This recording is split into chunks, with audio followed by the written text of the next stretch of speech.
Hello students, आज हम 8th class का सेकंड चैप्टर सूक्ष्म जीव मित्र एवं शत्रु इसके एनसीईआरटी के क्वेश्चंस करने जा रहे हैं।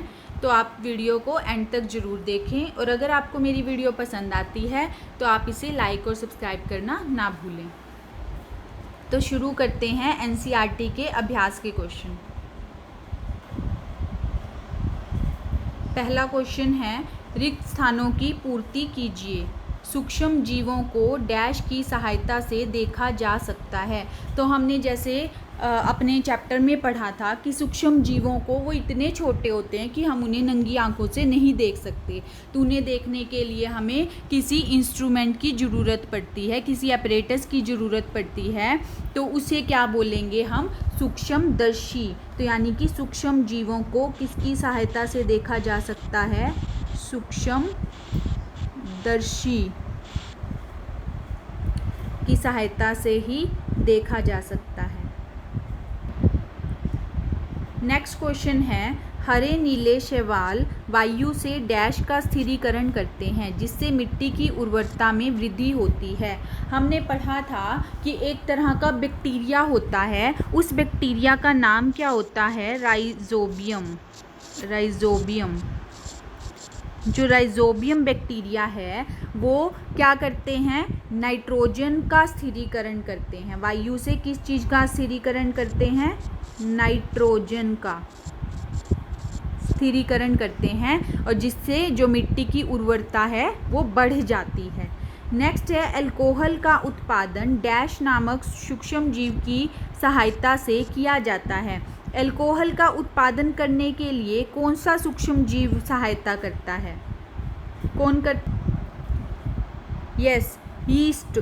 हमने पढ़ा था ना कि ईस्ट के अंदर अगर हम चीनी मिलाकर कुछ टाइम के लिए रख देंगे तो उसके अंदर से अल्कोहल की गंध आनी शुरू हो जाएगी, उसकी स्मेल आनी शुरू हो जाएगी। इसी तरह से हमने एक एक्टिविटी की थी जिसके अंदर अंगूर थे, अंगूर में ईस्ट ऐड किया था तो अल्कोहल बन रही थी। अल्कोहल प्लस कार्बन डाइऑक्साइड बाहर निकल रही थी। तो इस तरह से अल्कोहल का उत्पादन किया जाता है और उसमें कौन सा सूक्ष्म जीव सहायता करता है? ईस्ट। नेक्स्ट है हैजा। हैजा किसके द्वारा फैलता है? हैजा जीवाणुओं के द्वारा फैलता है। नेक्स्ट है, सही शब्द के आगे टिक का निशान लगाना है। ईस्ट का उपयोग निम्न के उत्पादन में होता है। बताओ किसके उत्पादन में होता है? हमने अभी पढ़ा, अभी बात भी की है। चीनी, अल्कोहल, हाइड्रोक्लोरिक एसिड या फिर ऑक्सीजन।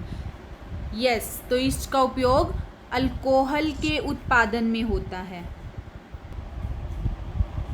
निम्न में से कौन सा प्रतिजैविक है? सोडियम बाइकार्बोनेट, स्ट्रेप्टोमाइसिन, अल्कोहल या फिर ईस्ट? कौन सा है प्रतिजैविक? प्रतिजैविक का मीनिंग होता है एंटीबायोटिक, जिसकी हमने बात की थी कि जब हम दवाइयाँ, हमें कोई भी बीमारी हो जाती है, जैसे सर्दी जुकाम भी हो गया, तो डॉक्टर हमें जो दवाइयाँ देता है उन्हें क्या बोला जाता है? एंटीबायोटिक्स बोला जाता है। तो कौन सी है इनमें से एंटीबायोटिक? सोडियम बाइकार्बोनेट नहीं है, ये तो अचार बनाने के लिए, फूड को प्रिजर्व करने के लिए यूज़ किया गया था, है ना। उसके बाद है अल्कोहल, नहीं, ये भी नहीं है, ईस्ट भी नहीं है। तो स्ट्रेप्टोमाइसिन, यस, जो स्ट्रेप्टोमाइसिन है ये प्रतिजैविक है। नेक्स्ट है, मलेरिया परजीवी का वाहक है। मलेरिया कौन फैलाता है? मलेरिया फैलाता है मादा एनाफिलीज मच्छर। इसका परजीवी का वाहक है मादा एनाफिलीज मच्छर। नेक्स्ट है, संचरणीय रोगों का सबसे मुख्य कारक है। संचरणीय रोग यानी कि वो रोग जो एक बंदे से या एक जंतु से दूसरे जंतु तक फैलता है या दूसरे इंसान तक फैलता है, उन रोगों को संचरणीय रोग कहा गया था। तो इसका सबसे मुख्य कारण कौन है? चींटी, घरेलू मक्खी, ड्रैगन मक्खी या मकड़ी? तो सबसे मुख्य कारक है घरेलू मक्खी, क्योंकि ये एक जगह पर बैठेगी, वहाँ से माइक्रो ऑर्गेनिजम्स उठाएगी और उठाकर फिर किसी खाने पे बैठ जाएगी या कहीं भी बैठ जाएगी, जिसको फिर हम लोग कंज्यूम कर लेते हैं, जो और जिसकी वजह से हम बीमार हो जाते हैं। तो संचरणीय रोगों का सबसे मुख्य कारक है घरेलू मक्खी। नेक्स्ट है ब्रेड अथवा इडली फूल जाती है, क्यों फूल जाती है? उष्णता की वजह से? नहीं। पीसने की वजह से? नहीं। यीस्ट कोशिकाओं की वृद्धि की वजह से ब्रेड और इडली फूल जाती है। नेक्स्ट है चीनी को अल्कोहल में परिवर्तित करने के प्रक्रम का क्या नाम है? चीनी को, ये हमने अभी भी पहले भी बात की है कि चीनी को अल्कोहल में कन्वर्ट करते हैं तो कौन सी प्रक्रिया होती है? उस प्रक्रिया को बोला जाता है किण्वन या फिर फर्मेंटेशन भी बोल सकते हैं उसको हम। नेक्स्ट क्वेश्चन है कॉलम 1 के जीवों का मिलान कॉलम 2 में दिए गए उनके कार्य से कीजिए। पहला है जो जीवाणु हैं, ये क्या करता है? जीवाणु ये हैजा का कारक है। नेक्स्ट है राइजोबियम। राइजोबियम जो बैक्टीरिया होता है वो नाइट्रोजन का स्थिरीकरण करता है। लैक्टोबैसिलस दही को जमाने में हेल्प करता है। जो ईस्ट है वो ब्रेड की बेकिंग में हेल्प करता है। जो प्रोटोजोआ है ये मलेरिया का कारक है।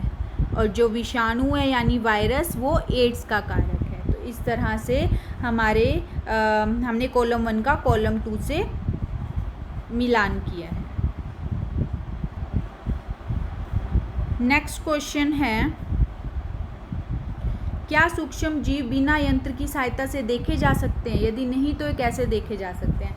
जैसा कि हमने पहले भी बात किए थे कि जो सूक्ष्म जीव है, जैसे कि इसके नाम से ही पता है, सूक्ष्म मीन्स बहुत छोटा, इतना छोटा कि हम उसे अपनी नंगी आंखों से देख ही नहीं सकते। तो वो इतने छोटे होते हैं जिन्हें हम देख ही नहीं सकते अपनी नंगी आंखों से, तो उसको यंत्र की सहायता से ही देखेंगे।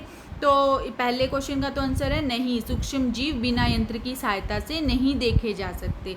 तो अगर वो नहीं देखे जा सकते तो उनको देखने के लिए सूक्ष्मदर्शी नामक एक यंत्र की ज़रूरत होती है, उसी की सहायता से हम उन्हें देख सकते हैं। नेक्स्ट क्वेश्चन है सूक्ष्म जीवों के मुख्य वर्ग कौन कौन से हैं? सूक्ष्म जीवों को 4 मुख्य वर्गों में बांटा गया है। वो है जीवाणु, कवक, प्रोटोजोआ और शैवाल। जो जीवाणु हैं उसके आगे जो एग्जाम्पल हैं वो हैं स्पाइरल, छड़नुमा।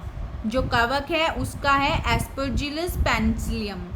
नेक्स्ट है प्रोटोजोआ के एग्जाम्पल हैं अमीबा, पैरामीशियम और शैवाल का है क्लेमाइडोमोनास और स्पाइरोगायरा। तो ये इसको 4 भागों में बांट सकते हैं इसको, और ये इनकी अलग अलग इनके एग्जाम्पल्स हैं।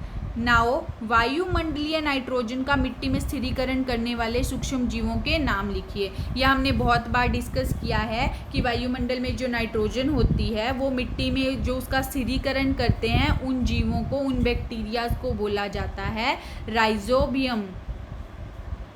राइजोबियम जीवाणु ये क्या करते हैं? मिट्टी में उपस्थित होते हैं ये, और वायुमंडलीय नाइट्रोजन का स्थिरीकरण करते हैं। तो जो पौधे हैं, लेग्यूमिनस जो प्लांट्स होते हैं, जो दालों वाले प्लांट्स होते हैं, उनमें ये रहते हैं, उनकी जड़ों में रहते हैं, और इनके साथ उनका सहजीवी रिलेशनशिप होता है। जो पौधे हैं वो इन्हें अपनी जड़ों में रहने देते हैं, इसके बदले में ये नाइट्रोजन का स्थिरीकरण करके पौधों को देते हैं, और मिट्टी में मतलब स्थिरीकरण करते हैं, जिससे मिट्टी की जो उर्वरता है वो भी इंक्रीज हो जाती है।